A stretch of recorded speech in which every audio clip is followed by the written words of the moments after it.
Hello everyone, welcome to my YouTube channel. इस video में देखेंगे atomic structure of inorganic chemistry. इसमें हम लोग पढ़ने वाले हैं dual behaviour of matter and radiations. सबसे पहले हम लोग इस वीडियो में देखेंगे dual behaviour of electromagnetic radiations के बारे में। तो इलेक्ट्रोमैग्नेटिक रेडिएशन को शॉर्ट्स फॉर्म में क्या कहा जाता है? EMR कहा जाता है। इलेक्ट्रोमैग्नेटिक रेडिएशन टॉपिक देखकर ही पता चल रहा है कि ये किस किस चीज़ों से मिलकर के बना है? दो चीज़ों से मिलकर के बना है। कौन कौन सा है? Electro and magnetic. Electro means क्या होता है? इलेक्ट्रिकल, एंड मैग्नेटिक मीन्स क्या होता है? Magnetic. What is electromagnetic radiations? इसका डिफिनेशन से हम लोग समझेंगे कि इलेक्ट्रोमैग्नेटिक रेडिएशन होता क्या है। The radiations which are associated with electrical and magnetic fields are called electromagnetic radiations. मतलब जिस फील्ड में इलेक्ट्रिकल और मैग्नेटिक का रोल होता है उससे इलेक्ट्रोमैग्नेटिक रेडिएशन कहा जाता है। अब हम लोग देखेंगे इलेक्ट्रोमैग्नेटिक रेडिएशन का dual behaviour. Light possesses both particles and wave like properties, that is light has dual behaviour. Light में दो तरह की प्रॉपर्टीज होता है। कौन कौन सा होता है प्रॉपर्टीज? फर्स्ट है particles behaviour and second wave behaviours. इसका मतलब लाइट का कैसा बिहेवियर होगा? Dual behaviour. Whenever radiations interacts with matter, it display particle-like properties. जब भी रेडिएशन मैटर के साथ क्या करेगा? इंटरेक्ट्स करेगा, तब वो हमें पार्टिकल लाइक प्रॉपर्टीज़ दिखाता है। इसको हम लोग एग्जाम्पल के थ्रू समझेंगे। देखिए एग्जाम्पल है black body radiations and photo electric effect. इसमें क्या होता है? जो लाइट है वो पार्टिकल की तरह क्या करता है? रिएक्ट करता है। तो उसका बिहेवियर कैसा होगा? पार्टिकल नेचर के जैसा होगा। Wave like properties are exhibited when it propagates interference and diffraction. और जब लाइट प्रोपगेट्स करता है तो ये क्या दिखाता है? Interference process and diffraction process को दिखाता है। तो इसका बिहेवियर कैसा होगा? वेव नेचर के जैसा होगा। तो जो लाइट है वो कैसा एग्जिस्ट करता है? मतलब ये दोनों में वो एग्जिस्ट करेगा, पार्टिकल नेचर में भी और वेव नेचर में भी एग्जिस्ट करेगा। तो ये था डुअल बिहेवियर इलेक्ट्रोमैग्नेटिक रेडिएशन का। अब हम लोग नेक्स्ट देखेंगे इलेक्ट्रोमैग्नेटिक रेडिएशन को स्टडी करने के लिए एक टर्म आया। वो क्या है? Spectrum. What is spectrum? When white light is pass through a prism it splits into a series of coloured bands known as spectrum. जब भी लाइट किसी बैंड्स में स्प्लिट्स करता है तो उसे स्पेक्ट्रम कहते हैं। आपने प्रिज्म को देखा होगा, जब उसमें से लाइट को क्या किया जाता है? पास किया जाता है, तब दूसरे साइड से देखने पर क्या दिखता है? कलरफुल बैंड्स की तरह दिखता है। मतलब डिफरेंट कलर बैंड दिखाई देते हैं। तो ये कलरफुल बैंड क्या है? स्पेक्ट्रम है। इस तरह से जब भी आप किसी भी लाइट को स्टडी करते हैं तो उसमें जो कलरफुल बैंड दिखाई देता है तो उसे क्या कहते हैं? स्पेक्ट्रम कहते हैं। अब हम लोग स्पेक्ट्रम के टाइप्स को देखेंगे। स्पेक्ट्रम के टू टाइप्स होते हैं। First continuous spectrum and second line spectrum. हम लोग फर्स्ट देखेंगे कंटिन्यूअस स्पेक्ट्रम क्या है। Spectrum which consist of all the wavelengths is called continuous spectrum. Continuous means क्या होता है? लगातार। इसमें क्या हो रहा है? सारा वेवलेंथ प्रेजेंट होता है। इसे हम लोग क्या कहेंगे? कंटिन्यूअस स्पेक्ट्रम कहते हैं। And second line spectrum. Line spectrum होता क्या है? A spectrum in which only specific wavelength are present is known as line spectrum. मतलब इसमें क्या होता है? इसमें सिलेक्टेड वेवलेंथ प्रेजेंट होता है। जो लाइन स्पेक्ट्रम होता है उसके अंदर स्पेस होता है। जो स्पेक्ट्रम है वो इसमें क्या करता है? सिर्फ सिलेक्टेड वेवलेंथ को देता है। इसलिए जो वेवलेंथ को देता है उसमें ब्राइट लाइन आएगा और बाकी इम्पिटी स्पेस में क्या आएगा? डार्क स्पेस आएगा। Electromagnetic spectrum is a continuous spectrum. It consists of a range of electromagnetic radiations arranged in the order of increasing wavelengths or decreasing frequencies. मतलब जो स्पेक्ट्रम है वो किस फॉर्म में अरेंज्ड होता है? या तो वो किस फॉर्म में होगा? इंक्रीजिंग वेवलेंथ में होगा या डिक्रीजिंग फ्रीक्वेंसीज में होगा। तो इसको हम लोग ड्रॉ करके समझेंगे। तो चलिए हम लोग ड्रॉ करते हैं। तो देखिए ये एक क्या है? स्पेक्ट्रम है। लाइन स्पेक्ट्रम में जो जो वेवलेंथ एब्जॉर्ब किया है वो डार्क लाइन में दिखाई देगा और बाकी डार्क स्पेस में दिखाई देगा। देखिए ये डार्क लाइन है, मीन्स इसको ब्राइट लाइन कहेंगे, और जो डार्क स्पेस दिख रहा है मीन्स इम्पिटी है। इसका जो भी स्केल बनेगा वो किस फॉर्म में बनेगा, या तो वो इंक्रीजिंग वेवलेंथ में बनेगा या डिक्रीजिंग फ्रीक्वेंसीज में बनेगा। तो ये था स्पेक्ट्रम का टाइप्स। अब हम लोग देखेंगे इसका क्लासिफिकेशन। स्पेक्ट्रम को क्लासीफाई कैसे करते हैं। हम लोगों ने देखा स्पेक्ट्रम दो तरह से होते हैं, कंटिन्यूअस एंड लाइन स्पेक्ट्रम। अब इन स्पेक्ट्रम को क्लासीफाई करेंगे। क्लासीफाई करने के बाद ये दो तरह से स्पेक्ट्रम होंगे। फर्स्ट है इमिशन स्पेक्ट्रम एंड सेकेंड है एब्जॉर्प्शन स्पेक्ट्रम। नाम से ही पता चल रहा होगा, इमिशन मीन्स क्या होगा, इमिट करना, और एब्जॉर्प्शन मतलब किस चीज़ को एब्जॉर्ब करना। इमिशन स्पेक्ट्रम क्या है? The spectrum of radiation emitted by a substance that has absorbed energy is called emission spectrum. मतलब जब किसी सब्सटेंस ने किसी एनर्जी को एब्जॉर्ब किया, एब्जॉर्ब करने के बाद उसे हीट किया और उस हीट को अपने अंदर क्या करेगा, एब्जॉर्ब कर लेगा। अब उस हीट को इमिट आउट भी करेगा। जब वो एब्जॉर्ब हीट को इमिट आउट करेगा तो उससे क्या होगा, स्पेक्ट्रम मिलेगा। तो वो कौन सा स्पेक्ट्रम होगा, इमिशन स्पेक्ट्रम। तो ये था इमिशन स्पेक्ट्रम।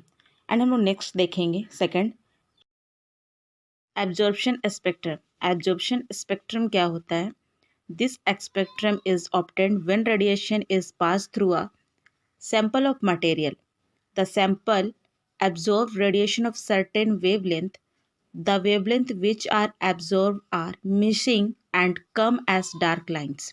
मतलब जब रेडिएशन किसी सैंपल में से पास की गई तब सैंपल कुछ वेवलेंथ को क्या करेगा, एब्जॉर्व कर लेगा, और जो वेवलेंथ एब्जॉर्व किया वो वापस नहीं आएगा, और जो वेवलेंथ पास हो गई है वही केवल स्पेक्ट्रम को क्या करेगा, देगा, और जो वेवलेंथ एब्जॉर्ब कर लिया है वो क्या देगा, डार्क लाइंस को देगा।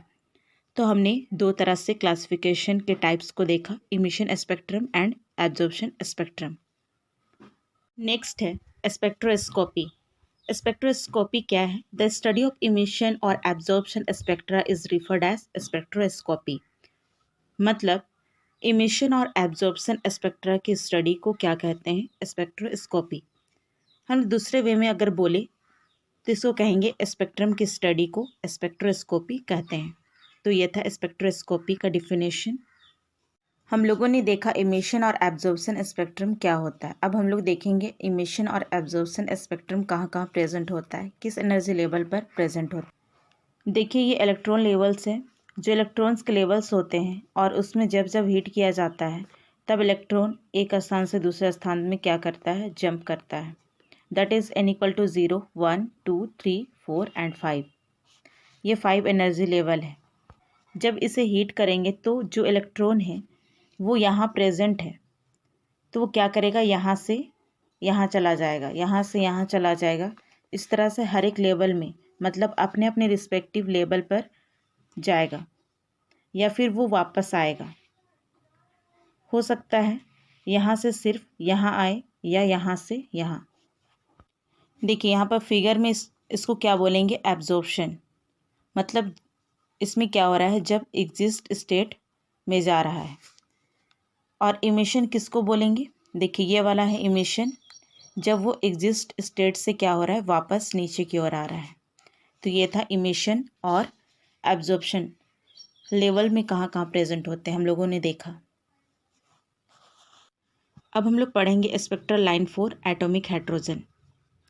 यहाँ पर देखिए N1 क्या है, ग्राउंड स्टेट, और N2 क्या है, एग्जिस्टेड स्टेट है।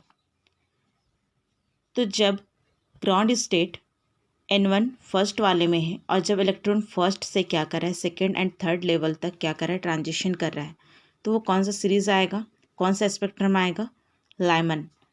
और वो किस रीजन में फॉर्म करेगा, अल्ट्रावायलेट।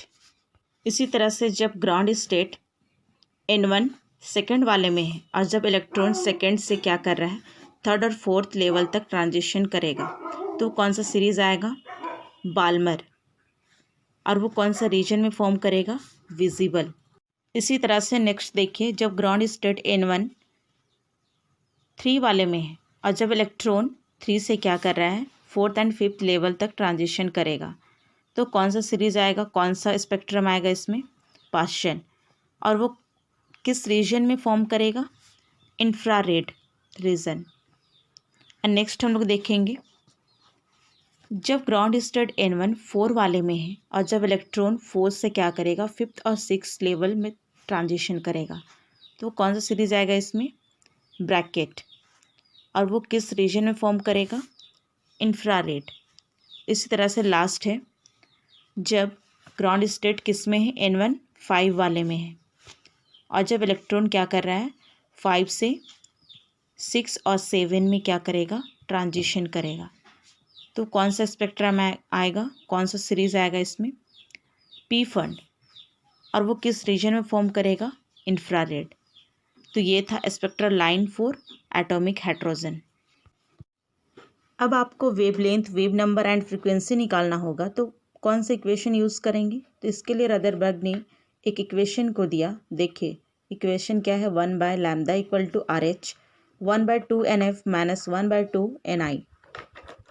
तो यहाँ पर लैम्डा क्या है, वेवलेंथ है, और RH रदरबर्ग कांस्टेंट, और NF final state and NI क्या है, इनिशियल स्टेट है। तो ये था रदरबर्ग इक्वेशन।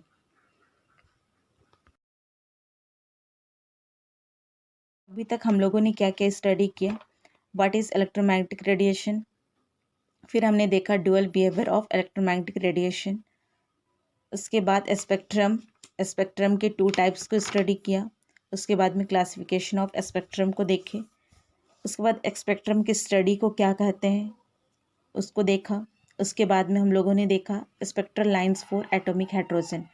अब हम लोग स्टडी करेंगे dual behaviour of matter. Dual behavior of matter. De Broglie proposed that matter exhibit dual behavior, that is, matter shows both particles and wave nature. जिस तरह से हम लोगों ने स्टडी किया था इलेक्ट्रोमैग्नेटिक रेडिएशन में कि उसमें 2 तरह से बिहेवियर होते हैं, वेव बिहेवियर्स और पार्टिकल्स बिहेवियर्स, उसी तरह से मैटर में भी क्या होता है, 2 तरह से बिहेवियर्स होते हैं, particles behaviours and wave behaviours. De Broglie relation is, de Broglie ने एक रिलेशन को दिया वेवलेंथ और वेलोसिटी के बीच में। तो देखिए lambda is equal to h/mv, whereas lambda is the wavelength in meter, v is the velocity in meter per second, m is the mass in kilograms and h is the Planck's constant in joule per hertz. And next हम लोग study करेंगे Heisenberg uncertainty principle. It state that it is possible to determine simultaneously the exact position and exact momentum of an electron. Heisenberg ने क्या कहा, किसी भी electron का exact position और एग्जैक्ट मोमेंटम एक साथ कैलकुलेट नहीं कर सकते हैं। And next, the product of their uncertainties is always equal to or greater than h/4π। जो उनकी अनसर्टेनिटी होगी, मतलब अनसर्टनिटी पोजीशन और अनसर्टनिटी मोमेंटम का प्रोडक्ट होगा, वो या तो ज़्यादा होगा या बराबर होगा किसकी, h/4π से।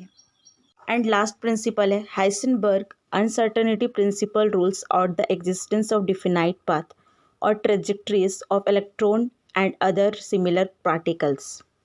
तो हाइसेनबर्ग अनसर्टनिटी प्रिंसिपल रूल से क्या हुआ कि जो पाथ था, मतलब जो स्पेसिफिक पाथ फॉलो कर रहा था या फिर ट्रेजेक्ट्रीज फॉलो कर रहा था इलेक्ट्रॉन, उसने उसको रूल आउट कर दिया, क्योंकि उसने बोल ही दिया था ना तो इलेक्ट्रॉन की पोजीशन को और ना इलेक्ट्रॉन की मोमेंटम को साइड बाय साइड कैलकुलेट नहीं कर सकते हैं, लेकिन उनकी अनसर्टनिटी को कैलकुलेट करने के लिए एक फॉर्मूला को दिया, delta x into delta P greater than h/4π. Delta x is the uncertainty of position and delta p is the uncertainty of momentum. तो ये था हाइसेनबर्ग अनसर्टेनिटी प्रिंसिपल। हमने 3 प्रिंसिपल को स्टडी किया एंड फॉर्मूला। अब आप लोगों को समझ में आ गया होगा dual behaviour of matters and radiation. So like, share and subscribe. Thank you.